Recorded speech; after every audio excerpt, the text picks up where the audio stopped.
আসসালামু আলাইকুম। দর্শক, মার্কিন যুক্তরাষ্ট্র যদি ভুল করে ইরানের পুরো কোনো বড় ধরনের আক্রমণে যায়, সেই আক্রমণের জবাবটা হবে তার চেয়ে বড় ধরনের।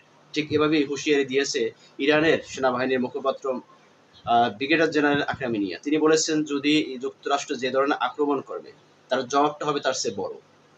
তার এই হুঁশিয়ারির সাথে আরেকটু তাল মিলিয়ে ইরানের প্রতিরক্ষা মন্ত্রণালয়ের মুখপাত্র মোহাম্মদ রেজা তালাইনিক তিনি বলেছেন যে তিনি এই কথাটা বলেছেন যে গত ১ বছরে ইরানের যুদ্ধের সরঞ্জাম উৎপাদন দ্বিগুণ করা হয়েছে। অর্থাৎ যুক্তরাষ্ট্রের সাথে গত ৬ মাসের যুদ্ধের ফলাফলে যে পরিমাণ অস্ত্র ক্ষয়ক্ষতি হয়েছে তার সাথে দ্বিগুণ তারা উৎপাদন বাড়িয়ে দিয়েছে। এই উৎপাদন বাড়িয়ে দেওয়ার মধ্য দিয়ে ইরান একটা বার্তা দিচ্ছে যুক্তরাষ্ট্রকে, যদি কখনো ভুল করে আবার ইরানের উপর কোনো সামরিক আক্রমণ করতে যায়, সেই জায়গা থেকে ইরানের পক্ষ থেকে তার বড় ধরনের আক্রমণে তারা পাল্টা জবাব দেবে।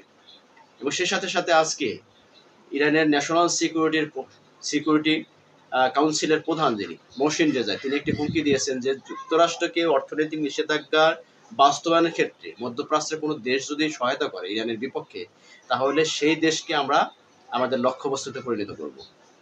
এই হুঁশিয়ারি দেবার সাথে সাথে মধ্যপ্রাচ্যের প্রত্যেকটা দেশের ভিতরে এখন নতুন করে আতঙ্ক ছড়ছে, যে একদিকে সেনাবাহিনীর মুখপাত্র তিনি হুঁশিয়ারি দিয়েছেন যে আক্রমণের চেয়ে বড় ধরনের জবাব পাবে। অপরদিকে ইরানের প্রতিরক্ষা মন্ত্রণালয়ের যে মুখপাত্র রেজা তালাইনিক তিনি বলেছেন যে তাদের অস্ত্রের উৎপাদন আরো দ্বিগুণ করে ফেলেছে। এবং এই যে মহসিন রেজার হুমকি, অর্থনৈতিক নিষেধাজ্ঞা বাস্তবায়নের ক্ষেত্রে যদি কোনো দেশ যুক্তরাষ্ট্রকে সহায়তা করে, তাকে ইরানের লক্ষ্যবস্তুতে পরিণত করা হবে। এই সমস্ত কথা বা এই সমস্ত হুমকির ফলে নতুন করে আবারও যুক্তরাষ্ট্র এবং ইরানের মধ্যে আবার উত্তেজনা ছড়িয়ে পড়ছে। এবং এই বিষয়টি নিয়ে আগামী দিনে এর পরিণাম বা পরিধি কোথায় গিয়ে থামতে পারে, সেই বিষয়টি নিয়ে আমরা আজকে ভিডিওতে বিস্তারিত আলোচনা করার চেষ্টা করব। দর্শক, আশা করি ভিডিওটা আপনারা শেষ পর্যন্ত দেখবেন। ভালো লাগলে লাইক দিবেন, কমেন্ট করবেন আপনাদের মূল্যবান মন্তব্য থাকলে। সেই সাথে সাথে চ্যানেলে নতুন হলে দয়া করে চ্যানেলটিকে সাবস্ক্রাইব করে পাশে থাকা বেল আইকন চেপে দেখুন। আজকে যে ইরানের যে সেনাবাহিনীর মুখপাত্র মহসিন ব্রিগেডিয়ার জেনারেল আখরামিনিয়া, তিনি একটি কথা বলেছেন যে যদি যুক্তরাষ্ট্র ভুল করে ইরানের পুরো বড় ধরনের কোনো আক্রমণে আবার আসে, সে আক্রমণের জবাবটা হবে বড় ধরনের, মানে বড় আক্রমণ হবে। অর্থাৎ যুক্তরাষ্ট্র যে আক্রমণ করবে তার চেয়ে বড় ধরনের আক্রমণ করবে তারা। তবে এর সাথে সাথে তিনি বলেছেন যে যুক্তরাষ্ট্র ইরানের যে নীতি ছিল আত্মরক্ষামূলক নীতি, সেই আত্মরক্ষামূলক নীতি থেকে এখন তারা প্রতিরোধ থেকে প্রতিরক্ষামূলক তারা আচরণ করবে এখন। অর্থাৎ তারা বলছে যে নতুন করে কখনোই ইরানের পক্ষ থেকে কোনো রাষ্ট্রকে প্রথম আক্রমণ করবে না, কিন্তু যদি কেউ আক্রমণ করে সেটার জবাব থাকবে তার চেয়ে বড় পরিসরে। এবং সেটাকে আরো কিছুটা শক্তিশালী বা মজবুত করেছে ইরানের প্রতিরক্ষা মন্ত্রণালয়ের মুখপাত্র রেজা তালাইনিক। তিনি বলেছেন যে গত ১ বছরে যে ইরানের যে ক্ষয়ক্ষতি হয়েছে যুদ্ধের সরঞ্জাম, সেই হিসাবে সেইগুলোর আরো দ্বিগুণ তারা উৎপাদন করে ফেলেছে, যার কারণে ইরান এখন আগের চেয়েও অনেক শক্তিশালী। এবং ইরানের এই শক্তি সামর্থ্য এখন যে কোনো দেশকে মোকাবেলা করার মতো সামর্থ্য রাখে। তার এই ঘোষণার ফলে নতুন করে আবার যুক্তরাষ্ট্রকে ভাবে তুলেছে। আমরা জানি যে গত কয়েক মাসে যুক্তরাষ্ট্র ইরানের সাথে যুদ্ধ করতে গিয়ে এখানে যুক্তরাষ্ট্রের অনেকটাই ক্ষতি হয়েছে, যেটা ইন্টারসেপ্টর যে ব্যবস্থাগুলো ছিল, প্রতিরক্ষা ব্যবস্থা ছিল, সেই ব্যবস্থাগুলো কিন্তু ধসে গেছে। যার কারণে যুক্তরাষ্ট্র নতুন করে ইরানের উপর কোনো বড় ধরনের আক্রমণ করবে কিনা, এই বিষয়টিও যেমন একটা প্রশ্ন থাকে যে ইরানের বিরুদ্ধে সেই ধরনের সক্ষমতা যুক্তরাষ্ট্রে এই মুহূর্তে আছে কিনা। আবার যুক্তরাষ্ট্র যেমন করে তারা চতুর্দিক থেকে যেভাবে ইরানকে আবার নতুন করে ঘিরে ধরার চেষ্টা করতেছে, সেই চেষ্টা করার ফলেও আবার নতুন করে প্রশ্ন জায়গা দিয়েছে, তাহলে কি যুক্তরাষ্ট্র আবার স্থলপথ, জলপথ এবং আকাশপথ যৌথভাবে ৩ পথে তারা নতুন করে আবার হামলা করবে কিনা, সেটাও একটা ভাববার বিষয়। এবং সাথে সাথে যুক্তরাষ্ট্র যে আজকে ইরানের উপরে যে নতুন করে অর্থনৈতিক নিষেধাজ্ঞা, যেটা সবচেয়ে পৃথিবীতে শক্তিশালী একটা হাতিয়ার, সেটি হচ্ছে অর্থনৈতিক নিষেধাজ্ঞা। কারণ যুক্তরাষ্ট্র এই অর্থনৈতিক নিষেধাজ্ঞা দিয়ে পৃথিবীর বড় বড় রাষ্ট্রকে হাঁপিয়ে তোলে। সেখানে ইরানের মতো একটা দুর্বল অর্থনীতির দেশ, সেখানে যদি অর্থনৈতিক নিষেধাজ্ঞা দেয়, তাহলে সেটার প্রভাবটা আসলে কত দূর গিয়ে পড়তে পারে। দেখেন, ইরান থেকে এই বিষয়ে বেশ হুঁশিয়ারি দেওয়া হয়েছে যে যুক্তরাষ্ট্রের এই অর্থনৈতিক ব্যবস্থা বা অর্থনৈতিক নিষেধাজ্ঞাটা এটা একটা সন্ত্রাসবাদের মতন। যদি যুক্তরাষ্ট্র ইরানের পুরো এই সমস্ত নিষেধাজ্ঞা দিয়ে ইরানকে যদি তাদেরকে নতজানু করার চেষ্টা করে, তাহলে সেটা হবে তাদের জন্য ভুল সিদ্ধান্ত। এবং সে সাথে সাথে এটা হুঁশিয়ারি দিয়েছে যে ইরানের বিরুদ্ধে যুক্তরাষ্ট্র যে অর্থনৈতিক নিষেধাজ্ঞা দিয়েছে এটা বাস্তবায়ন করতে এবং এটাকে সহযোগিতা করার জন্য মধ্যপ্রাচ্যের দেশগুলো যদি কোনোভাবে তাদেরকে সহযোগিতা করে, তাহলে সেই সমস্ত দেশগুলোকে ইরানের লক্ষ্যবস্তুতে পরিণত করা হবে।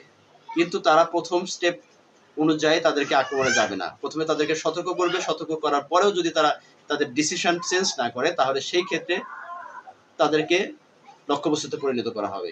এখন এই হুঁশিয়ারি দেওয়ার ফলে মধ্যপ্রাচ্যের বেশ কয়েকটি দেশ এখন তাদের ভিতরে টেনশন ধরা দিয়েছে যে আসলে কি যুক্তরাষ্ট্রের সাথে যদি আমরা এই ধরনের অর্থনৈতিক নিষেধাজ্ঞা, যেমন বাহরাইন থেকে কিন্তু ইতিমধ্যে ইরানের অর্থনৈতিক নিষেধাজ্ঞা অর্থাৎ বন্দরগুলোর উপর নিষেধাজ্ঞা জারি করেছে, যার কারণে নতুন করে সংযুক্ত আরব আমিরাতের সাথে তাদের সাথে ইরানের সাথে কিন্তু অর্থনৈতিক, বাণিজ্যিক এবং যত সমস্ত লেনদেন আছে সমস্ত লেনদেন বন্ধ করে ফেলেছে। অথবা এই জায়গাটা থেকে ইরান কিন্তু এখন সংযুক্ত আরব আমিরাত সহ মধ্যপ্রাচ্যের বেশ কয়েকটি রাষ্ট্রকে তারা কিন্তু সতর্ক করছে যে নতুন করে অন্য কোনো দেশ আবার ইরানের উপর অর্থনৈতিক নিষেধাজ্ঞা দেয় কিনা। যদি দেয় সেটাকে অবশ্যই সেটা পাল্টার জবাব তারা নিশ্চয় পাবে। তো এই ব্যাপারগুলোতে আসলে আগামী দিনে বিশ্ব অর্থনীতিতে কতটুকু প্রভাব পড়তে পারে দর্শক দেখেন, নতুন করে যুক্তরাষ্ট্র যে কোনো দেশের উপর যদি অর্থনৈতিক নিষেধাজ্ঞা দেয়, সেই সমস্ত দেশগুলোর সাথে আন্তর্জাতিক বাণিজ্য যে সমস্ত দেশ আছে তারা কিন্তু নতুন করে কোনো চুক্তিতে যায় না। কারণ মার্কিন যুক্তরাষ্ট্র অর্থনৈতিক নিষেধাজ্ঞা উপেক্ষা করে কোনো দেশ আসলে সেই দেশের সাথে কোনো বাণিজ্য চুক্তি করবে এরকম দুঃসাহস কেউ দেখায় না। কারণ যুক্তরাষ্ট্রের কাছে সবচেয়ে বড় হাতিয়ার হচ্ছে ডলার।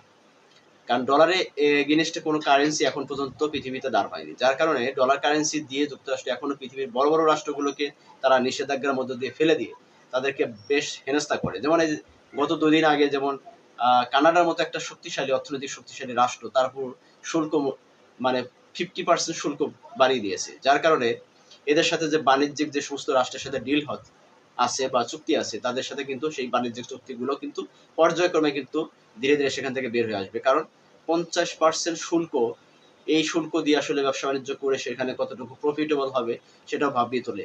তো শুধু কানাডা না, এরকম ভারতের সাথে তারা করেছে, চীনের সাথে করেছে, রাশিয়ার সাথে করেছে।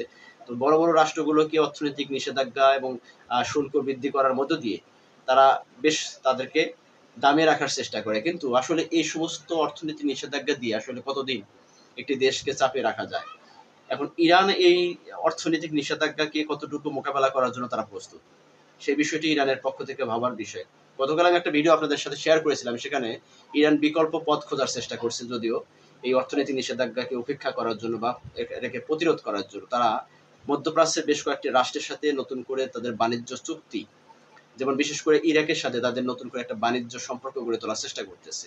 এবং যদি বাণিজ্য সম্পর্ক গড়ে তুলতে পারে এবং এদের ভিতরে একটা সিন্ডিকেট হয়, তাহলে সেই ক্ষেত্রে যুক্তরাষ্ট্রের নিষেধাজ্ঞাটা তাদেরকে খুব যে বেশি যে প্রভাবিত করবে সেরকম কিছু না। কারণ মধ্যপ্রাচ্যের একটা বড় শক্তি হচ্ছে তারা তেল বাণিজ্য বা জ্বালানি সরবরাহ। এই জ্বালানি সরবরাহটা যদি তারা নিজেদের ভিতরে সিন্ডিকেট করে রাখতে পারে, তাহলে সেখানে যুক্তরাষ্ট্র অর্থনৈতিক নিষেধাজ্ঞা খুব একটা ফলপ্রসূ হবে বলে মনে হচ্ছে না দর্শক। তো আপনাদের আসলে এই বিষয়ে মতামত কি? যে এই যে কয়েকটি বিষয় আপনাদের সামনে তুলে ধরলাম, একটা হচ্ছে যে ইতিমধ্যে ইরানের পক্ষ থেকে হুঁশিয়ারি দেওয়া হয়েছে যুক্তরাষ্ট্র আক্রমণ করলে তার জবাব থাকবে তার চেয়ে বড় ধরনের, এবং সেই ক্ষেত্রে প্রতিরক্ষা মন্ত্রণালয়ের মুখপাত্র রেজায়ে তালানি তিনি বলেছেন যে যুক্তরাষ্ট্রের বিপক্ষে যুদ্ধ করতে গত 1 বছরে ইরানের যে যুদ্ধের সরঞ্জাম আছে সেগুলো দ্বিগুণ উৎপাদন করেছে। এবং এটা সত্যতা আসলে কতটুকু বা আসলে কি করেছে কিনা এই নিয়ে বিষয় নিয়ে আপনাদের কোনো প্রশ্ন আছে বা মতামত আছে কিনা। সেই সাথে সাথে আসলে মহসিন রেজা যে কথাটা বলেছেন যে অর্থনৈতিক নিষেধাজ্ঞা বাস্তবায়ন করতে মধ্যপ্রাচ্যের যে দেশগুলো সহায়তা করবে সেই সমস্ত দেশকেও তারা লক্ষ্যবস্তুতে পরিণত করবে।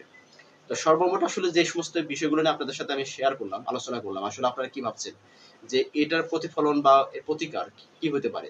দর্শক আপনাদের এই বিষয়ে মতামত থাকলে কমেন্টস করবেন। সেই সাথে সাথে আজকের মতো এখানে বিদায় নিচ্ছি। ভালো লাগলে লাইক দিবেন এবং ভালো না লাগলে ডিসলাইক দিয়ে বের হয়ে যাবেন। সেই সাথে সাথে চ্যানেল যদি নতুন হয়ে থাকে চ্যানেলটাকে সাবস্ক্রাইব করে পাশে থাকবেন। আল্লাহ হাফেজ। আসসালামু আলাইকুম ওয়া রাহমাতুল্লাহি ওয়া বারাকাতুহু।